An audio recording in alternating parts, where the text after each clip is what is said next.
Good morning students.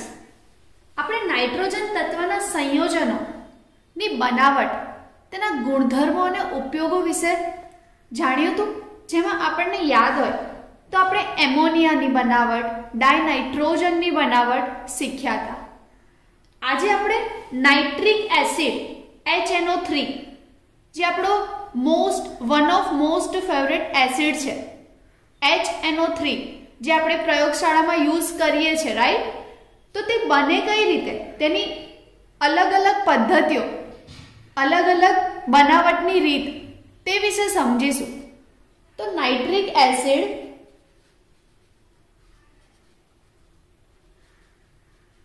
જે nitrogen તત્વના સંયોજનોમાંનો એક છે, જે આપણો વન ઓફ ફેવરેટ છે, HNO3.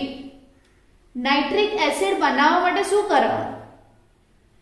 તો પ્રયોગશાળામાં નાઇટ્રિક એસિડ બનાવવાની બહુ બધી અલગ અલગ પદ્ધતિઓ છે, પણ સૌથી ઈઝી પદ્ધતિ, જેમાં નાઇટ્રિક એસિડ બનાવવા માટે કાચના રિટોર્ટમાં સોડિયમ નાઇટ્રેટ, જે NaNO3, અને સલ્ફ્યુરિક એસિડ, આપણો જે સાંદ્ર સલ્ફ્યુરિક એસિડ H2SO4, તેની સાથે તેને ગરમ કરવામાં આવે છે.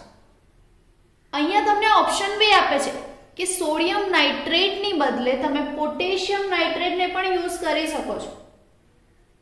નાઇટ્રિક એસિડ બનાવવા માટે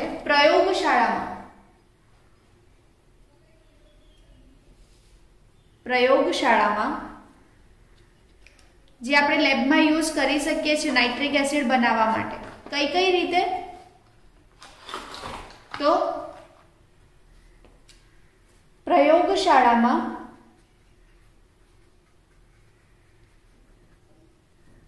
ફર્સ્ટ મેથડ, જેમાં સોડિયમ નાઇટ્રેટ કાં તો પોટેશિયમ નાઇટ્રેટ. તમને ખબર છે કે સોડિયમ ને પોટેશિયમ ભાઈ બહેન ટાઈપ છે, કે સોડિયમ ના હોય તો આપણે પોટેશિયમથી કામ ચલાવીએ, તો સોડિયમ નાઇટ્રેટ યા પોટેશિયમ નાઇટ્રેટ.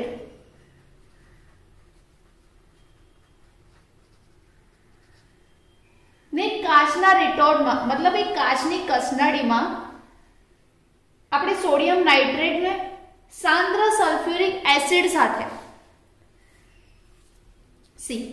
બહુ જ મસ્ત મેથડ છે આ, જેમાં એક કાચની કસનળી લેવાની,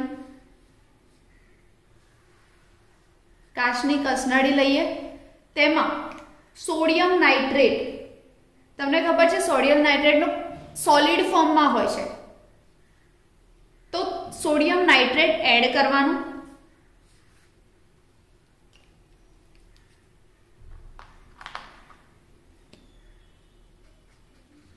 NaNO3 और KNO3. ઠીક છે, સોડિયમ નાઇટ્રેટ એડ કરીએ અને ત્યારબાદ તેમાં સાંદ્ર સલ્ફ્યુરિક એસિડ પ્લસ સાંદ્ર સલ્ફ્યુરિક એસિડ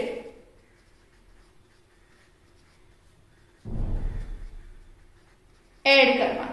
સાંદ્ર સલ્ફ્યુરિક એસિડ મતલબ તમને ખબર છે H2SO4, આપણો one of most favourite acid. Nitric acid બનાવવા માટે સોડિયમ નાઇટ્રેટને કાં તો પોટેશિયમ નાઇટ્રેટને એક કસનળીમાં લેવાનો અને તેમાં સાંદ્ર સલ્ફ્યુરિક એસિડ એડ કરવાનો. સાંદ્ર સલ્ફ્યુરિક એસિડ એડ કરીએ અને ત્યારબાદ તેને ગરમ કરતા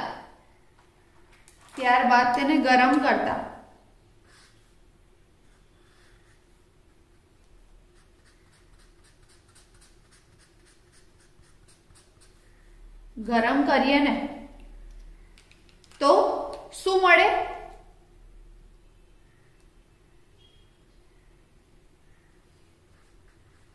ગરમ કરતા આપણને NaHSO4 અને આપણું નાઇટ્રિક એસિડ મળે છે.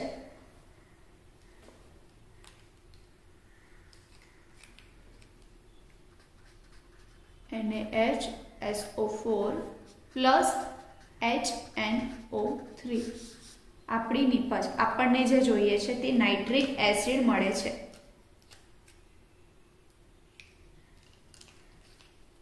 ઠીક છે.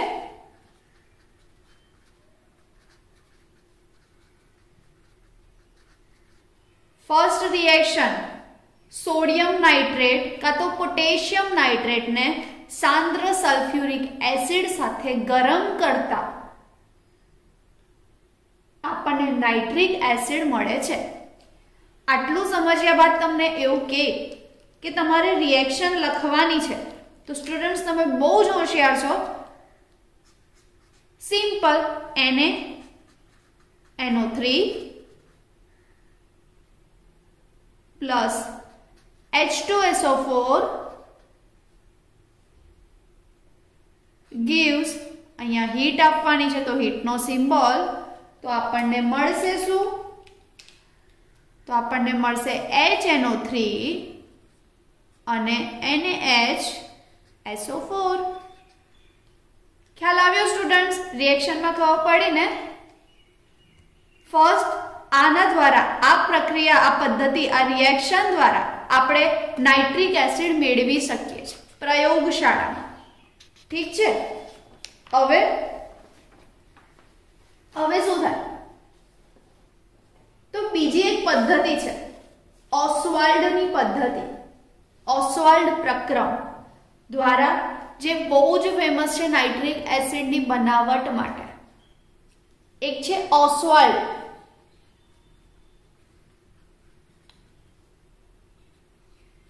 ની પદ્ધતિ, ઓસ્વાલ્ડ પ્રક્રમ પણ કહેવાય. તો તેમાં શું થાય?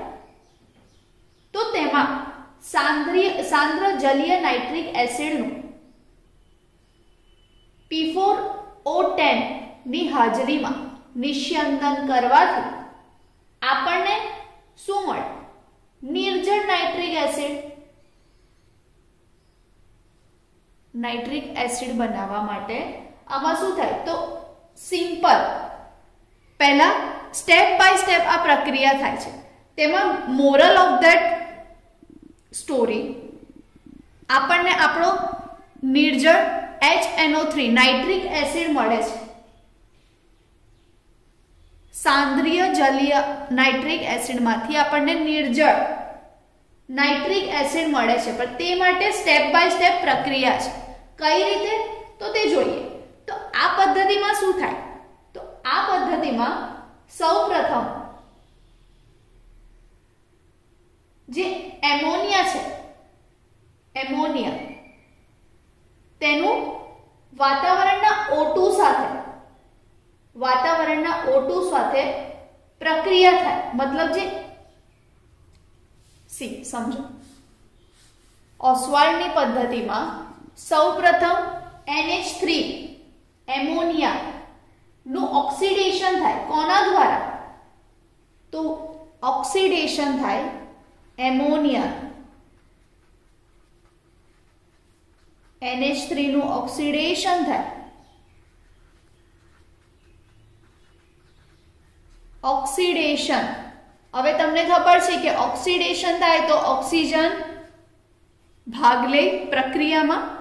તો અહીંયા પ્રક્રિયામાં ભાગ કયો ઓક્સિજન લે? તો વાતાવરણીય ઓક્સિજન એ પ્રક્રિયામાં ભાગ લે.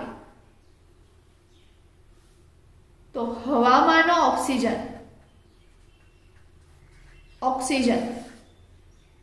એ એમોનિયાનું ઓક્સિડેશન કરે.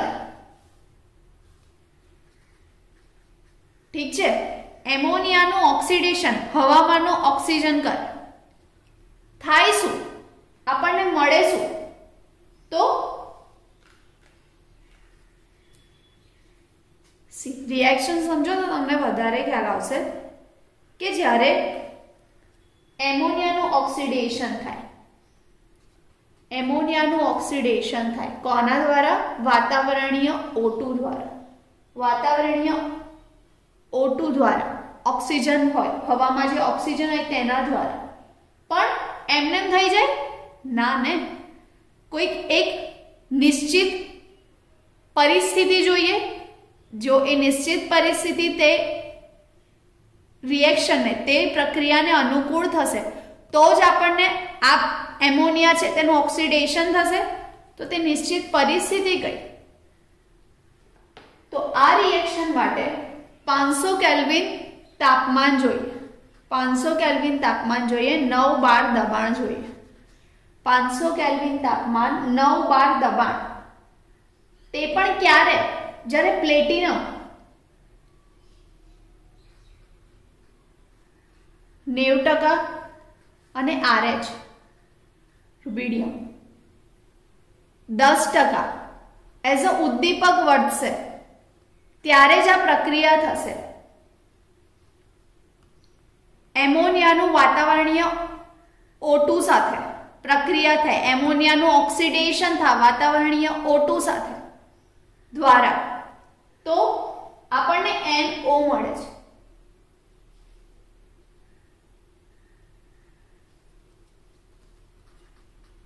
અને H2O મળે છે. ઠીક છે, ખ્યાલ આવ્યો સ્ટુડન્ટ્સ? NO અને H2O. હવે જ્યારે આ જે NO અને O2 બંને રિએક્શન કરે તો તમને ખ્યાલ છે નાઇટ્રિક ઓક્સાઇડ, જે નાઇટ્રિક ઓક્સાઇડ છે તે O2 સાથે પ્રક્રિયા કરે તો શું થાય? તમે આગળ ભણી ચૂક્યા છો સ્ટુડન્ટ. નાઇટ્રિક ઓક્સાઇડ જ્યારે O2 સાથે પ્રક્રિયા કરે તો આપણને NO2 મળે. નાઇટ્રિક ઓક્સાઇડ છે ડન. આ નાઇટ્રિક ઓક્સાઇડ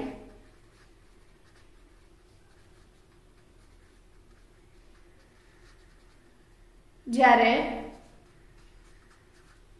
O2 સાથે પ્રક્રિયા કરે, વાતાવરણીય O2, પહેલા તો અમોનિયાનું ઓક્સિડેશન થઈ જાય, આપણને મળે નાઇટ્રિક ઓક્સાઇડ.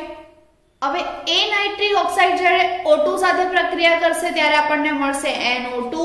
આ પ્રક્રિયા પરિવર્તિત પ્રક્રિયા પણ છે, રિવર્સ પ્રક્રિયા પણ છે, જે આપણને મળશે NO2, 2NO2 મળશે. ઠીક છે.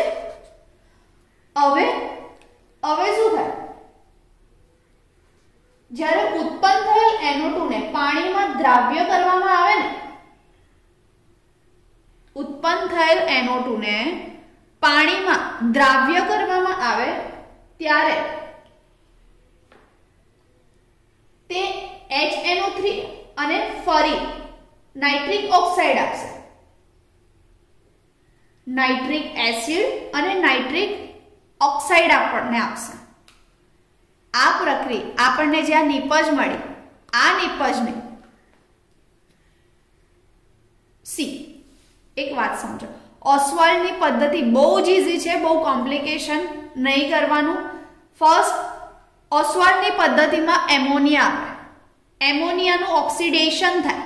જ્યારે એમોનિયાનું ઓક્સિડેશન થાય તો આપણને કહે છે ઓક્સિડેશન હવામાંના ઓક્સિજન સાથે થશે, દ્વારા થશે.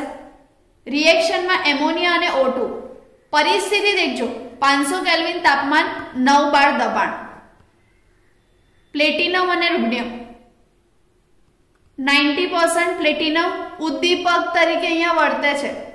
જ્યારે આ રિએક્શન થાય ત્યારે નાઇટ્રિક ઓક્સાઇડ મળે છે, નાઇટ્રિક ઓક્સાઇડ NO. હવે એ નાઇટ્રિક ઓક્સાઇડ O2 સાથે રિએક્ટ કરશે ત્યારે આપણને ખબર છે કે NO2 આપશે. હવે જે આ NO2 છે તેનું પાણીમાં પાણીમાં તેની પ્રક્રિયા કરવામાં આવે, NO2 ને પાણીમાં દ્રાવ્ય કરવામાં આવે તો શું થશે? તો ત્યારે આપણને ખબર છે આપણો HNO3, નાઇટ્રિક એસિડ અને ફરી આપણો નાઇટ્રિક ઓક્સાઇડ મળશે. નાઇટ્રિક એસિડ મળે છે ને નાઇટ્રિક ઓક્સાઇડ મળે છે. ખબર પડી સ્ટુડન્ટ રિએક્શનમાં? નાઇટ્રિક એસિડ અને નાઇટ્રિક ઓક્સાઇડ મળે છે. ઠીક છે. આપણને જોઈતો તો શું? નાઇટ્રિક ઓક્સાઇડ અને નાઇટ્રિક એસિડ. આપણી અત્યારે બનાવટ કઈ ચાલે છે? Nitric acid. તો આપણને આપણી નિપજ મળી ગઈ. સોરી. આ હતી ઓસ્વાલ્ડ પદ્ધતિ. સ્ટુડન્ટ્સ બહુ જ મસ્ત રિએક્શન છે, બહુ જ ઈઝી છે. અગર તમે એને ગોખો નહીં ને તો રટ્ટા ના મારશો. બહુ જ મસ્ત પ્રક્રિયા છે. ફર્સ્ટ આપણે દેખ્યું કે પ્રયોગશાળામાં નાઇટ્રિક એસિડ બનાવવામાં આપણે સોડિયમ નાઇટ્રેટ કાં તો પોટેશિયમ નાઇટ્રેટને એક કાચની કસનળીમાં લીધો. ઠીક છે. અને એમાં સાંદ્ર સલ્ફ્યુરિક એસિડ એડ કર્યો. તો આપણને શું મળ્યું? ગરમ કરીએ તો આપણને મળે નાઇટ્રિક એસિડ. ડન. આ એક સિમ્પલ રિએક્શન છે જે આપણે પ્રયોગશાળામાં કરીએ જ છે. સોડિયમ નાઇટ્રેટ કાં તો પોટેશિયમ નાઇટ્રેટને સલ્ફ્યુરિક એસિડ એડ કરતા આપણને આપણો નાઇટ્રિક એસિડ મળે છે. સેકન્ડ પ્રક્રિયા ઓસ્વાલ્ડની પદ્ધતિ, ઓસ્વાલ્ડ પ્રક્રમ. આ સેકન્ડ રિએક્શન છે જેમાં એમોનિયાનું ઓક્સિડેશન થાય. કોના દ્વારા? વાતાવરણીય O2 દ્વારા. મળે શું? ફર્સ્ટ મળશે નાઇટ્રિક ઓક્સાઇડ છે તેને ફરી ઓક્સિજન સાથે પ્રક્રિયા કરાવીએ તો મળે કોણ? NO2. ડન. હવે NO2 ને પાણીમાં દ્રાવ્ય કરીએ તો આપણને શું મળશે? NO2 ને પાણીમાં દ્રાવ્ય કરીએ તો આપણને વિષમીકરણ પ્રક્રિયા દ્વારા, આ પ્રક્રિયાને વિષમીકરણ પ્રક્રિયા કહેવાય. વિષમીકરણ પ્રક્રિયા દ્વારા આપણને આપણી નિપજ નાઇટ્રિક એસિડ મળે છે. આ પ્રક્રિયામાં જે NO હતો ને, આ NO તેનું પુનઃચક્રણ થાય. રિસાયકલિંગમાં ફરી NO જશે, પુનર્ચક્રણ થાય અને ઉપયોગમાં લેવાય. ઠીક છે. અને આ રીતે મળતા જલીય HNO3 નું નિસ્યંદન કરીએ.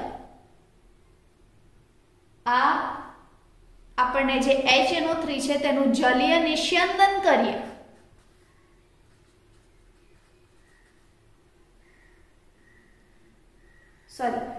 આ જે આપણને નાઇટ્રિક એસિડ મળ્યો છે તે જલીય હશે. ઠીક છે. તો તેનું નિસ્યંદન કરીએ તો તેનું નિસ્યંદન કરતા 68%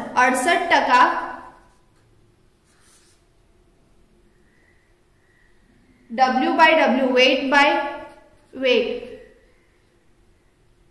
સુધી સાંદ્ર બનાવી શકાય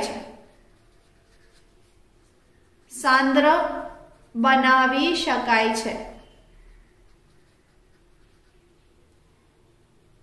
ત્યારબાદ તેને સાંદ્ર H2SO4 સાથે નિર્જલીકરણ કરતા 98% W/W સુધી સાંદ્રતા પ્રાપ્ત કરી શકાય છે. આપણને જે જલીય HNO3 મળ્યો છે, જલીય નાઇટ્રિક એસિડ મળે છે, તો તેનું નિસ્યંદન કરીએ ને તો 68% weight સુધી તેને સાંદ્ર બનાવી શકીએ છીએ. વધારે ને વધારે તેને સાંદ્ર H2SO4 સાથે આપણને વધારે સાંદ્રતા તેની સાંદ્રતાનું પ્રમાણ વધારવું હોય તો ત્યારબાદ સાંદ્ર H2SO4 સાથે પ્રક્રિયા કરાઈએ, નિર્જલીકરણની પ્રક્રિયા કરાઈએ તો આપણને શું મળે છે? 98% W/W વેટ બાય વેટ સુધી સાંદ્રતા પ્રાપ્ત થાય છે.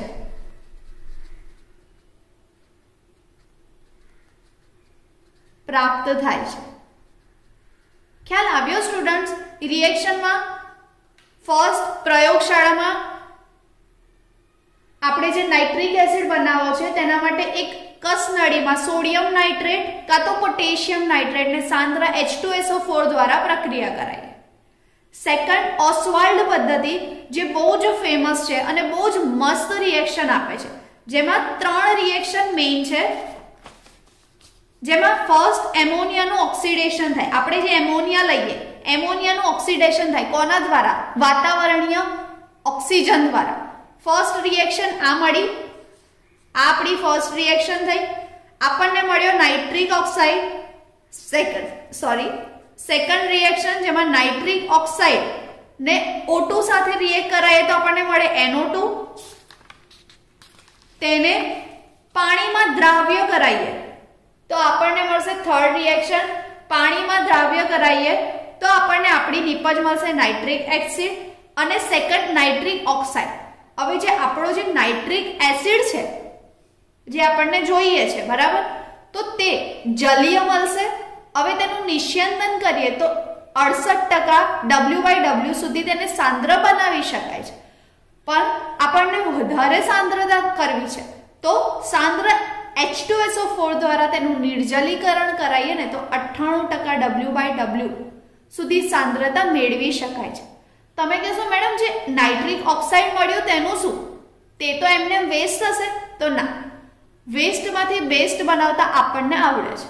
તો તેનું પુનઃચક્રણમાં લઈ જવામાં આવે અને તેનો ઉપયોગ કરવામાં આવે. પુનઃચક્રણ જે રિસાયકલિંગ પ્રોસેસ હોય તેમાં તેને લઈ જવામાં આવે અને તેનો ઉપયોગ થાય છે. 2 રિએક્શન્સ ખબર પડી સ્ટુડન્ટ્સ? તમે કહેશો નાઇટ્રિક એસિડ ઉપયોગમાં ક્યાં લેવાય છે?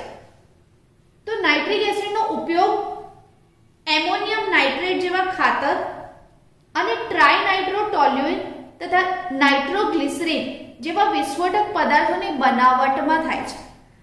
તેના ઉપયોગો, નાઇટ્રિક એસિડના ઉપયોગો જોઈ લઈએ તો તેનો મુખ્ય ઉપયોગ ખાતર બનાવવા. કેવા ખાતર? તમને ખબર છે આપણે અત્યારે જોઈએ છે શું?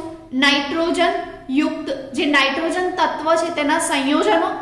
તો આપણને જે બી ખાતર મળે તે કેવું હશે? નાઇટ્રોજન યુક્ત. તો આ જે નાઇટ્રિક એસિડ છે ને એ નાઇટ્રિક એસિડ નો ઉપયોગ એમોનિયમ નાઇટ્રેટ, જે એમોનિયમ નાઇટ્રેટ છે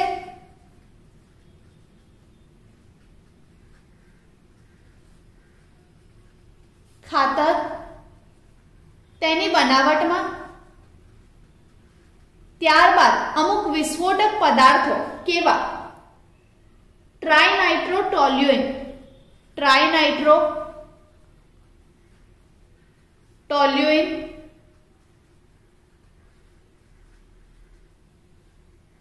ત્યારબાદ નાઇટ્રોગ્લિસરીન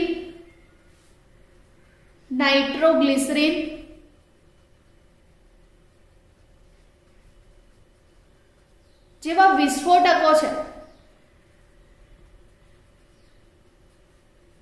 તેની બનાવટ માટે તેનો ઉપયોગ થાય છે. ઠીક છે. ત્યારબાદ જે રોકેટ બળતણમાં ઓક્સિડેશન કરતા તરીકે પણ તેનો ઉપયોગ થાય છે. આપણને ખબર છે જે રોકેટ્સ છે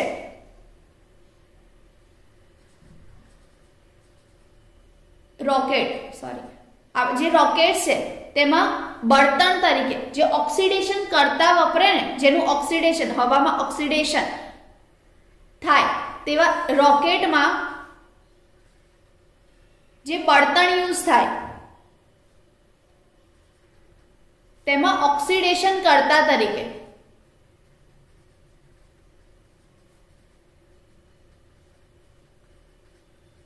તેનો ઉપયોગ થાય છે.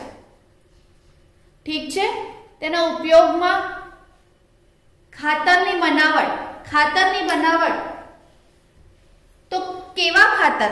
તો એમોનિયમ નાઇટ્રેટ જેવા ખાતરની બનાવટમાં, ટ્રાઇનાઇટ્રોટોલ્યુઇન, નાઇટ્રોગ્લિસરીન જેવા વિસ્ફોટકો છે તેની બનાવટમાં, રોકેટમાં જે બળતણ યુઝ થાય છે તેમાં જે ઓક્સિડેશન કરતા તરીકે તેનો ઉપયોગ થાય છે. હવે આપણે જોઈએ ભૌતિક ગુણધર્મો. નાઇટ્રિક એસિડના ભૌતિક ગુણધર્મોમાં તો તે પણ બહુ જ ઈઝી છે. ભૌતિક ગુણધર્મો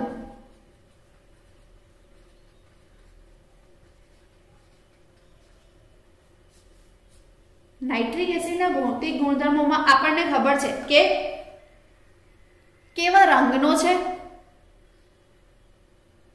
કેવી અવસ્થામાં છે તે રીતનું આવે, હે ને. તો ભૌતિક ગુણધર્મોમાં ફર્સ્ટ છે કે તે રંગવિહીન છે. નાઇટ્રિક એસિડ બેરંગી માણસ છે, તેને કોઈ રંગ નથી, તો તે રંગવિહીન છે, બેરંગી છે. પ્રવાહી છે પણ તેના ઠાર બિંદુ અને ઉત્કલન બિંદુ તમને ખબર છે કે પ્રવાહી હોય તો તેનું ઠાર બિંદુ અતિ આવશ્યક છે. કેટલાય તેનું ઠારણ થાય છે, કેટલાય તેનું ઉત્કલન થાય છે, તે જરૂરી છે. તો તેનું ઠાર બિંદુ અને ઉત્કલન બિંદુ કેટલું છે? તો 231.4 કેલ્વિન તેનું ઠાર બિંદુ છે અને 355.6 કેલ્વિન તેનું ઉત્કલન બિંદુ છે. સી એવી રીતે યાદ રાખજો, 1 થી 4 માં 1 2 3 4 231.4 3 5 5 6 3 5 5 6 ઠીક છે. ઠાર બિંદુ 231.4, ઉત્કલન બિંદુ 355.6 કેલ્વિન. ત્યારબાદ 298 કેલ્વિન તાપમાને તેની ઘનતા કેટલી છે? તો 298 કેલ્વિન તાપમાને 298 કેલ્વિન તાપમાને તેની ઘનતા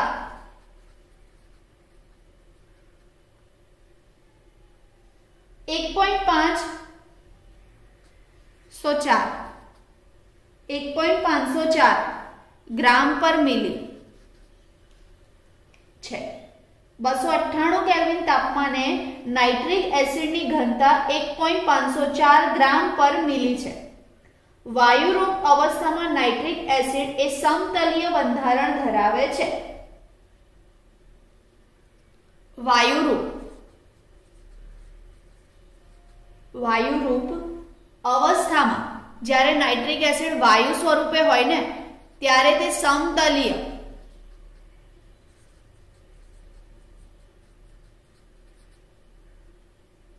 બંધારણ ધરાવે છે. સમતલીય બંધારણ ધરાવે છે. નાઇટ્રિક એસિડનું બંધારણ જોવું છે ને સ્ટુડન્ટ? તો નાઇટ્રિક એસિડ ફર્સ્ટ તેના ગુણધર્મ ઉપયોગો તમને ખ્યાલ આવ્યો. ખાતરમાં ઉપયોગ થાય, વિસ્ફોટકની બનાવટમાં અને રોકેટ બળતણમાં ઓક્સિડેશન કરતા તરીકે. ત્યારબાદ તેના ભૌતિક ગુણધર્મોમાં તે રંગવિહીન છે, રંગવિહીન બેરંગી છે. ઠાર બિંદુ તેનું 231.4 કેલ્વિન અને ઉત્કલન બિંદુ 355.6 કેલ્વિન. 298 એ તેની ઘનતા, 298 કેલ્વિન તાપમાને તેની ઘનતા કેટલી છે? તો 1.504 ગ્રામ પર મિલી છે. જ્યારે વાયુરૂપ અવસ્થામાં હોય ને ત્યારે તે સમતલીય બંધારણ ધરાવે છે. વાયુ સ્વરૂપે સમતલીય બંધારણ ધરાવે છે. તો HNO3 HN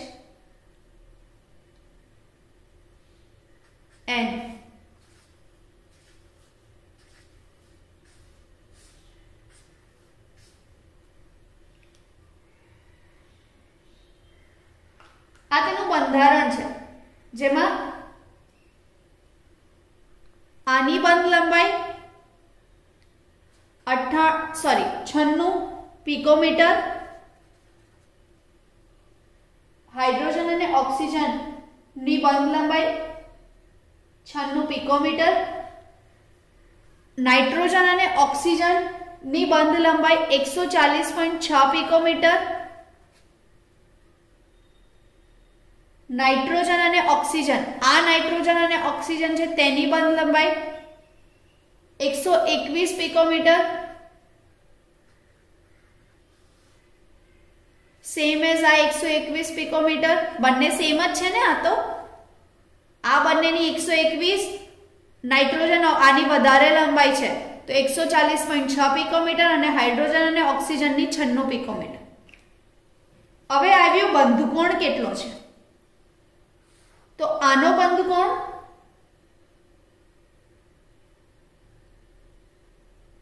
102 ડિગ્રી અને NO2 આનો બંધકોણ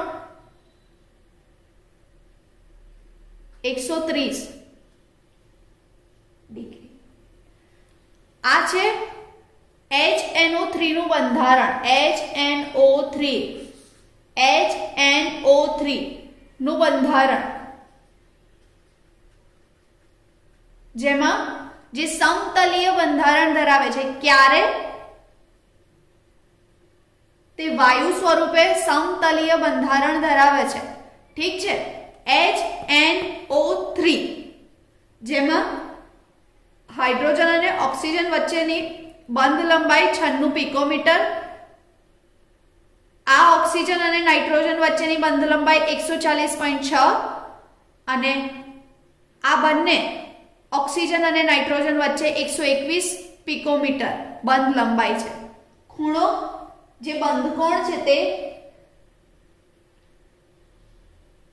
તો તેમાં HON વચ્ચેનો બંધકોણ 102 અને બે ઓક્સિજન અને નાઇટ્રોજન ONO 130 ડિગ્રી.